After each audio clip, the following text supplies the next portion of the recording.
You downloaded the app. You set up the categories: groceries, transport, eating out, subscriptions. You logged every purchase for 3 weeks straight. You checked the dashboard more often than you checked your messages. And at the end of the month, you felt worse about money than when you started. More anxious, more restricted, no further forward. That is the moment something stops making sense. The system built to give you financial control is the same system quietly producing financial anxiety. Budgeting apps, spending trackers, envelope methods, all built on one assumption. You overspend because you are not watching closely enough.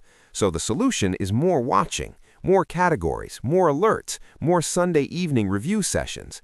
But that assumption misreads the problem entirely. Your financial behavior is not a data problem, it is a pressure system, and the closer you watch it, the more pressure it generates. You set a 200-pound grocery budget. By the 20th, you have spent 180. For the next 10 days, every trip to the supermarket carries low-level guilt. You start making decisions from scarcity. You underbuy things you actually need. Then on the 1st of the next month, the budget resets and you overcompensate. That cycle was produced by the system, not by you. But there is something underneath this that nobody addresses directly. Here is what makes it worse.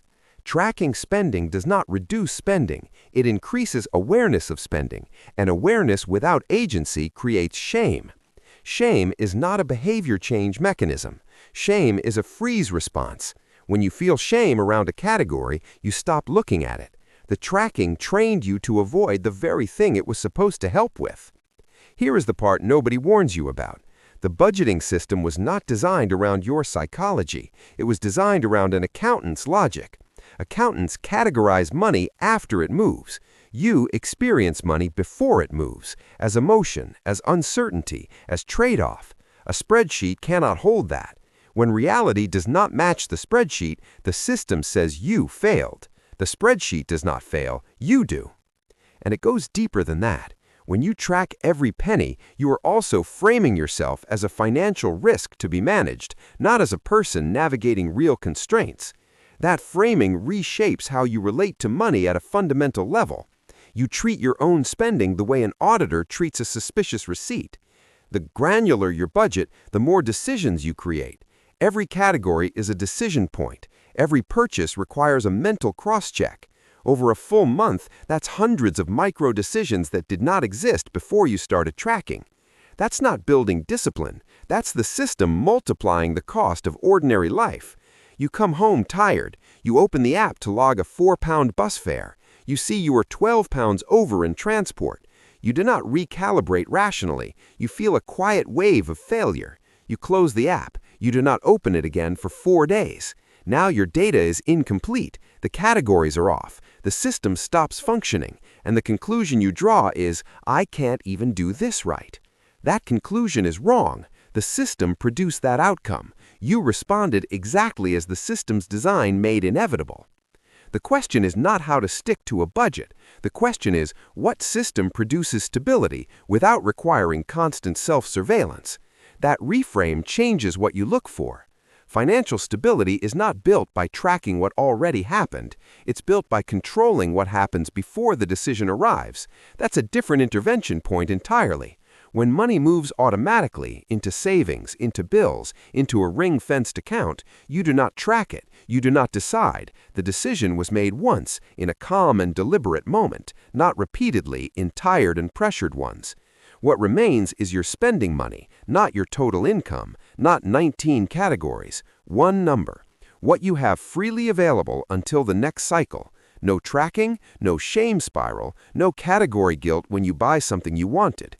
That's not less disciplined, it's structurally sounder. The outcome is identical. The psychological cost is close to zero. You downloaded the app, you read the articles, you set the alerts, you reviewed the categories every Sunday evening. You did everything right, and somehow that's the problem. The system you were handed was not built for your psychology. It was built on one assumption: awareness produces control. But awareness without structural support does not produce control. It produces pressure, and pressure applied consistently produces avoidance. You are not undisciplined. You are not bad with money. You are a person who was handed the wrong tool and blamed when the tool did not fit. That's a systems problem, not a you problem. These are the rules the system actually runs on, not the rules you were told. Rule 1. Tracking spending increases the cognitive cost of spending. That elevated cost produces avoidance, not control. The more you track, the more reasons you create to stop tracking. Rule 2. Every budget category is a decision point and a potential failure point. More categories means more opportunities for the system to generate shame. Fewer categories means fewer places for the system to turn against you. Rule 3. Automation is not a shortcut, it's the actual mechanism of financial stability. When the structural decision is made once and runs automatically, you do not require discipline in the moment. The moment never arrives. You came here believing the problem was you, not disciplined enough, not organized enough, not consistent enough. That belief is part of the system too. The system needs you to read it as personal failure, because if you read it as a design failure, you stop using the product and start changing the structure. You now see it slightly differently than when you arrived. That is enough.